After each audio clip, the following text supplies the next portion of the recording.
ہم سفر گلی گلی نگر نگر، اور اب چینج کرتے ہیں، نگر نگر گلی گلی علی علی علی علی چمن چمن گلی گلی چمن چمن گلی گلی ہر صحابی نبی، آواز ہاتھ پکڑ بولو، ہر صحابی نبی ارے ایسے جنتی ہے۔ بتاؤ جب غوث اعظم کو مرید بن جاؤ نا، غوث اعظم کے بھئی قابلی فقیر بیٹھے ہوئے نا، ارے تم غوث اعظم کے مرید بن جاؤ، آصف بھائی غوث اعظم ہاتھ تھامیں گے، اپنے ساتھ جنت میں لے جائیں گے۔ بتاؤ جب غوث اعظم لے کر جائیں گے تو صحابہ کا مقام کتنا بلند ہوگا؟ بھئی صحابہ کا مقام کتنا بلند ہوگا؟ ارے غوث اعظم تمہارے مرشد، اگر اللہ نے ان کو مقام دیا ہے، وہ تمہارا ہاتھ تھامیں گے، اپنے ساتھ میں جنت میں لے جائیں گے۔ ارے میرے بابا فرید، میرے قطب عالم شاہ سرکار، میرے عبداللہ شاہ غازی، میرے لال شہباز قلندر، آپ بتاؤ یہ تو صحابہ ہیں، ہر صحابی نبی جنتی۔ اور لوگ اعتراض کرتے ہیں کہ نعرہ بہت چھوٹا ہے، وہ تو سارے بخشے ہوئے ہیں، بخشش یافتہ ہیں، انعام یافتہ ہیں، جنت یافتہ ہیں، عشرہ مبشرہ ہیں۔ ارے ان کے نام جنت کر دی گئی لوگوں، اللہ کی بخشش ان کے نام کر دی گئی، اللہ نے سب کو بخش دیا ہے، اللہ نے سب سے حسین وعدہ فرما دیا ہے، بخشش کا وعدہ، جنت کا وعدہ، مغفرت کا وعدہ، اللہ نے اپنا وعدہ کر لیا ہے۔ ارے جی ہاں، وہ ایسے جنتی ہے، ہمیں کہنا پڑے گا ہر صحابی نبی بالیقین ہے جنتی، بالیقین ہے جنتی، وہ تو جنت کے مالک بھی ہے، جنت کے وارث بھی ہے، جسے چاہے جنت میں بھیج دے اور جس کو چاہے روک دے۔ ایسی جنت کی حاصل ہے۔ اور اب حدیث سناؤں اس پر آپ کہیں جناب کون سی باتیں کریں علامہ صاحب، آپ ذرا توجہ چاہیے مجھے، ہر ایک کی توجہ۔ ایسے جنتی ہے، پتہ ہے جنت میں قیامت کے روز ایک تخت آئے گا، ایک فرشتہ اس پر ظاہر ہوگا اور آ کے کہے گا جو مجھے جانتا ہے وہ جانتا ہے، جو نہیں جانتا وہ جان لے، جو نہیں پہچانتا وہ پہچان لے۔ میں داروغہ جنت صدیق، میں داروغہ جنت حضرت رضوان علیہ السلام ہوں، میں داروغہ جنت حضرت رضوان علیہ السلام ہوں۔ آج اللہ نے حکم دیا ہے جنت کی ساری کنجیاں، جنت کی ساری چابیاں رسول اللہ کو عطا کر دوں، اور رسول اللہ نے حکم دیا ہے جنت کی ساری چابیاں صدیق اکبر کے ہاتھ میں عطا کر دوں۔ کیا بات ہے، کیا بات ہے، بولو نا سبحان اللہ۔ پھر دوبارہ ایک فرشتہ آئے گا، کہے گا جو مجھے جانتا ہے وہ جانتا ہے، جو نہیں جانتا وہ جان لے، جو نہیں جانتا وہ پہچان لے۔ کہا کہ میں داروغہ جہنم مالک علیہ السلام ہوں، آج اللہ نے جہنم کی ساری چابیاں مجھے عطا کر دی، مجھے حکم دیا کہ رسول اللہ کو عطا کر دوں، اور رسول اللہ نے مجھے حکم دیا ہے کہ جہنم کی ساری چابیاں، توجہ رکھیے گا، جہنم کی ساری چابیاں صدیق اکبر کو عطا کر دوں۔ کیا بات ہے، سبحان اللہ۔ بتاؤ جس دل کے اندر صدیق اکبر کا بغض ہوگا، صدیق اکبر کی شان میں گستاخیاں کرے، معاذ اللہ امیر معاویہ کی شان میں گستاخیاں کرے، ابو سفیان کی شان میں گستاخیاں کرے، صحابہ جو حضور کی صحبت کے یافتہ ہوں، بھئی استاد کا پتہ کیسے چلتا ہے لوگوں؟ توجہ، پتہ چلتا ہے اس کی شاگرد دیکھے جاتے ہیں، شاگرد کتنے کامل ہیں، وہ کتنے ماہر ہیں، وہ کس فن کے جاننے والے ہیں، شاگردوں کو چلتا ہے کہ استاد کتنے کمال کا ہے۔ ارے بتاؤ جو خاتم النبیین ہو، جو رحمان کا شاگرد مصطفیٰ کریم ہو، ارے اللہ نے اتنی عزتوں سے نوازا ہو، اب ان کی صحبت یافتہ کیسے ہوں گے، ان کی سنگت یافتہ کیسے ہوں گے، ان کی مجلس میں آنے والے کیسے ہوں گے۔ ارے یہی تو ہے، قطرے قطرے کو دریا بنا دیا، ارے ابو بے زر کو ابو زر بنا دیا، بے زر کو ابو زر بنا دیا، ارے گلی گلی کے اندر ہر ایک کو نواز دیا ہے لوگوں، اور ایسا نوازا ہے کہ حبشی کو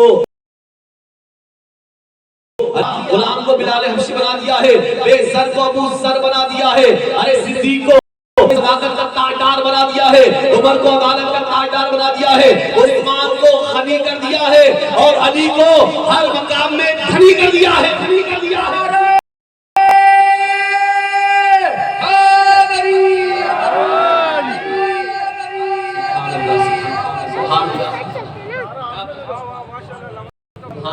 آصف بھائی زندگی میں پہلی بار ہی مجھے لگتا ہے، کیا بات ہے، سبحان اللہ، مجھے لگتا ہے کسی کلاس روم میں نہیں نہ کروا لوں۔ اللہ بھائی سب کی توجہ چاہیے مجھے، تو آج میں سمجھانا چاہتا ہوں آج وہ کون سے بدبخت لوگ ہیں جو حضور کی صحبت یافتہ ہیں، ان کی ذات میں اعتراض کر رہے ہیں۔ حضور نے ان کی دلوں کو پاک کر دیا، ان کی نگاہوں کو پاک کر دیا، ان کی سینوں کو پاک کر دیا۔ میرے نبی تزکیہ قلوب کے لیے آئے، آپ نے سند کیا بات کی ہے، کیا شہر بات کیے ہیں؟ ارے نہیں نہیں، آپ نے تو دلوں کا بات کرتا ہے، اور دل کیا آباد ہو گئے، پوری کائنات آباد ہو گئی۔ تو اس صحابہ اعتراض نہیں ہے، ان کے استاد میں اعتراض آئے گا. ارے جی ہاں لوگوں توجہ چاہیے. الحمدللہ میں سلام پیش کرتا ہوں قومی اسمبلی کو اس وقت کہ جنہوں نے قانون پاس کیا جو کسی بھی صحابی کی شان میں گستاخی کرے تو کم سے کم اسے 10 سال سزا دی جائے گی. کتنے سال دی جائے گی؟ بلند آواز سے بولو کتنے سال؟ اپنوں کے لیے کتنے سال؟ بولو کے لیے کتنے سال؟ 10 سال. ہم بتائیں گے جو گستاخی کرے گا ان کو کتنی سال سزا ملے گی؟ 10 سال. اور جو گستاخی کرے گا ان کو بولیں گے 10 سال. کتنے سال؟ ان کے لیے کتنے؟ لعنت والے 10 سال. تو ایسے لعنت والے 10 سال کو پڑھیں گے بلکہ جو گستاخی کرے گا 10 سال ہے اور زیادہ سے زیادہ عمر قید ہے. جی ہاں جہاں بغض صدیق اکبر ہو وہ پٹتا ہی رہے تو اچھا ہے نا یار. جن سینوں کے اندر بغض صدیق اکبر ہو اعظم ہو بغض عمر ہو ارے پٹتا رہے تو اچھا ہے. ارے بولو کہ ہر صحابی نبی بولو ہر صحابی نبی جنتی جنتی. مجھے اپنے ٹائم میں بیان ختم کرنا ہے بھائی لیکن سب کی توجہ آپ دیکھیں. طاہر بھائی صرف تھوڑی سی توجہ جو ضروری کام ہے آپ کر سکتے ہیں. شراب آپ سارے اجازت ہیں آج کیونکہ آپ ماشاءاللہ اس میں ساری آج اجازت ہے کیونکہ میں نے کوشش کرنی ہے کہ ہر جگہ صرف لوگوں کو عزت دینی ہے انشاءاللہ. میں نے سنا ہے جو چیز بانٹتے ہیں نا آصف بھائی وہ لوٹ کر آتی ہے تو یہ تو خیر عزت والے اللہ تعالیٰ اور عزت عطا فرمائے. اس سے توجہ تھوڑی بات بتا رہا ہوں. آپ دیکھیں اختلاف کہاں سے پیدا کیا؟ امام محمد باقر ہے نا آپ دیکھیں 12 امام مشہور ہے نا مولا علی امام حسن امام حسین امام زین العابدین امام محمد باقر امام جعفر امام علی رضا امام جعفر صادق امام موسیٰ کاظم امام علی رضا امام محمد تقی امام علی نقی امام حسن عسکری امام محمدی. یہ 12 امام ہیں. 12 کو آئیں گے یہ 11 اماموں سے بتا دیں کسی نے بھی صدیق اکبر کی شان میں ایک بھی جملہ کہا ہو؟ مولا علی کی تقاریر نہج البلاغہ کے اندر یہ ان کی کتاب ہے اس میں بھی انہوں نے نام مولا علی نے جب خطبہ دیا نا تو خطبہ دیا امیر المومنین ابی بکر میں صدیق کہا. آج بھی چھپا ہوا ہے ایران کی کتاب ہے ایران سے لے لیں آپ وہاں بھی لکھا ہوا ہے امین ابی بکر صدیق رضی اللہ تعالیٰ عنہ. تو مولا علی کی تقریر میں ابو بکر کو امیر المومنین کہا گیا اور رضی اللہ تعالیٰ عنہ بھی لکھا ہوا ہے. امام باقر سے پوچھا گیا جناب تلوار ہے تلوار اس کا دستہ اگر سونے کا ہو تو کیا حرج ہے؟ کیا سونے کا پانی اس پر لگا سکتے ہیں یا سونے کا دستہ بنا سکتے ہیں یا ہیرے جواہرات لگا سکتے ہیں؟ اگر اس کو مزین کر لیا جائے تو کیا حرج ہے؟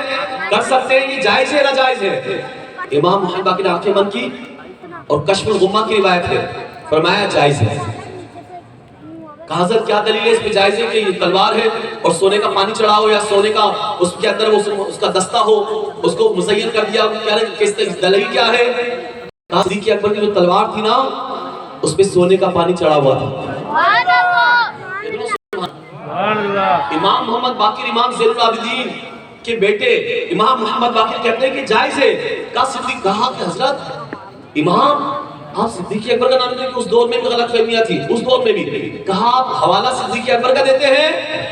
کہتے ہیں خدا کی قسم ابو بکر صدیق ہے. کہا کہ جو ان کو صدیق نہ کہے وہ دنیا و آخرت میں جھوٹا ہے. جھوٹا ہے جو انہیں صدیق نہ کہے وہ دنیا و آخرت میں جھوٹا ہے. نہ اللہ تعالیٰ اس کو دنیا میں سچا نہ اس کی بات سچی ثابت ہو نہ آخرت میں سچی ثابت ہو. ارے کون کہتے ہیں امام محمد باقر اور جواب کہہ دیتے ہیں فاروق کیا ہیں کہ صدیق اکبر کی جو تلوار کا دستہ تھا اس پہ سونے کا کام ہوا تھا. آپ دیکھیں غور کیجئے یہ اصل جو سارے ائمہ اہل بیت چلے نا امام محمد باقر کی زوجہ نے پتہ ہے امام محمد باقر کی زوجہ کون ہے؟ ان کا نام ہے ام فروا اور یہ والدہ ہے امام جعفر صادق کی. امام جعفر صادق بیٹے امام موسیٰ کاظم ان کے بیٹے علی رضا ان کے بیٹے محمد تقی ان کے بیٹے علی نقی ان کے بیٹے حسن عسکری. یہ پورا سلسلہ چل رہا ہے. تو کون؟ امام محمد باقر کی زوجہ امام جعفر صادق میں چھٹے امام ہیں میرے چھٹے امام ہیں. ان کی والدہ محترمہ ام فروا. تو کہتے ہیں یہ کون ہے؟ تو کہا ام فروا والدہ کی طرف سے بھی صدیق اکبر سے ملتی ہے اور والد کی طرف سے بھی صدیق اکبر سے ملتی ہے. بھائی محمد رشتہ داریاں تو دیکھیں ارے نسبت تو دیکھیں رشتہ داریاں تو دیکھیں. ام فروا امام محمد باقر کی زوجہ ہیں امام جعفر صادق کی والدہ محترمہ ہیں اور تمام اہل بیت یہیں سے آگے چلے ہیں. امام جعفر صادق کی پوری اولاد یہاں سے چلی ہے. ارے اب میں کہنے لگا ہوں لوگوں توجہ کے ساتھ فروا کون ہے؟ بھائی ام فروا کون ہے؟ کہتے ہیں کہ ام فروا بنت قاسم بن محمد بن ابو بکر صدیق. کیا بات. یعنی قاسم کی بیٹی ہے. قاسم کس کے بیٹے ہیں؟ وہ امام محمد کے بیٹے ہیں اور محمد کس کے بیٹے ہیں؟ صدیق اکبر کے بیٹے ہیں. اور اب والدہ کی طرف سے آ جائے ام فروا کی والدہ کون ہے؟ حضرت اسما.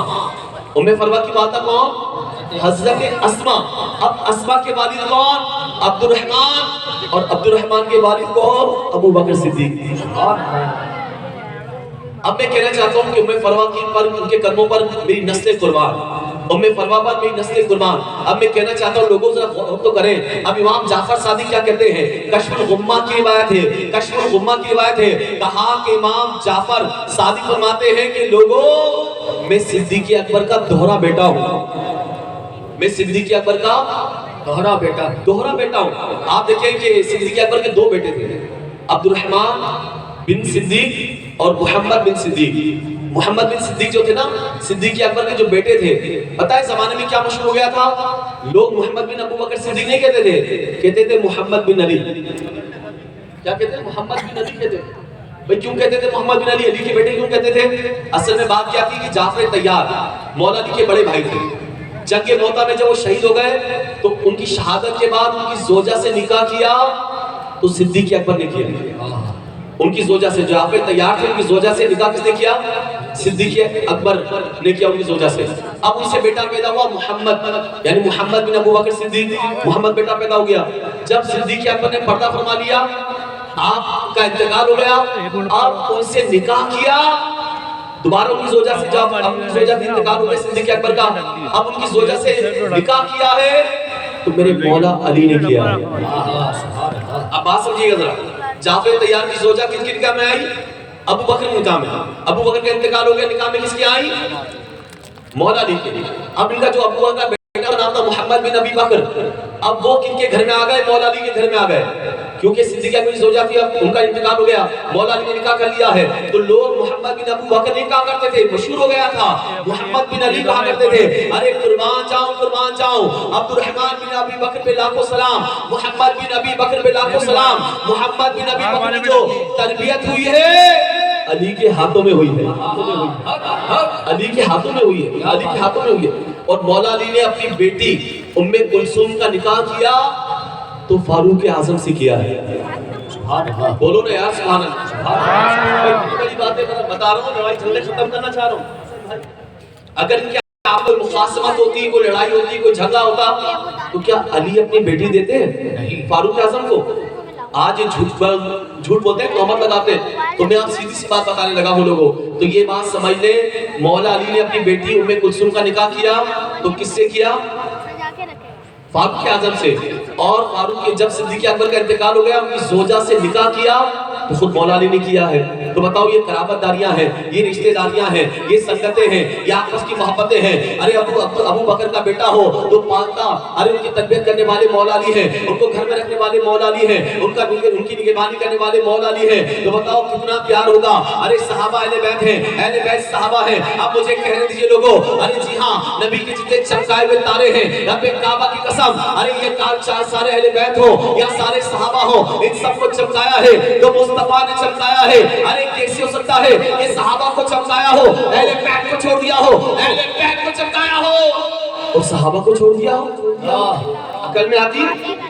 بھئی بڑا سخی ہوتا ہے نا, وہ 10 گروہ کا دیکھنا, وہ 11واں بھی آ جائے نا تو اس کو دیتا ہے. تو یہ تو مولا علی ہے, یہ تو مصطفیٰ کریم ہے لوگوں, یہ مصطفیٰ کریم ہے. ان کی شان کیا ہوگی لوگوں, ان کا کمال کیا ہوگا. ارے ان کی شان کیا ہوگی, ان کے کمالات کیا ہوں گے, ان کی مہربانیاں کیا ہوگی. جب مصطفیٰ کریم نے نوازا ہے, ارے اپنے تو اپنے غیروں کو نوازا ہے. جب کافروں پر اگر نگاہ ڈالی ہے, ان کو مسلمان کر دیا ہے. تو جب اہل بیت کو چمکایا ہے تو نسبت کو بھی چمکایا ہے. ارے یہاں صدیق اکبر کو چمکایا, یا علی اور حسن حسین کو بھی چمکایا. بولو ہر صحابی نبی جنتی, بولو ہر صحابی نبی, بلندہ سے بولو ہر صحابی نبی جنتی. اب بہت کسی مقام پر بتا رہا ہوں, یہ بات کچھ رشتہ داری سمجھ آئیں, اب تیزی سے بیان کر جائے گا. سفر ہجرت ہے نا, ہجرت کی رات ہے, سفر ہجرت ہے, سفر موضوعات ہے, سفر کمالات ہے. سفر کمالات ہے, ساتھ توجہ کے ساتھ غار کے اندر گئے, غار کے اندر تو ایک وقت ایسا آیا کہ صدیق اکبر گئے, غار کی تمام سوراخوں کو بند کر دیا. پہلے صدیق اکبر گئے, کہتے ہیں یا رسول اللہ مجھے پیاس لگی ہے, شدید ترین پیاس لگی ہے. تو میرے نبی نے فرمایا جاؤ صدیق, باہر جا کر پانی پی کر آ جاؤ. ابو بکر یہ نہیں کہتے کہ یا رسول اللہ یہ آبشاری کیوں گر رہی ہیں؟ یہاں پانیوں کی نہریں ہیں، یہاں پانی کہاں سے آئے گا؟ کچھ نہیں فرمایا، بلکہ باہر گئے تو واقعی پانی کی نہر بہ رہی ہے۔ تفسیر ام البیان میں لکھا پانی کی نہر بہ رہی ہے، آپ نے پانی پیا، منہ میں ڈالا، آپ بھی کے خوشی خوشی اندر آئے، عرض کرتے ہیں یا رسول اللہ واقعی وہاں پانی تھا، پانی کس سے آیا؟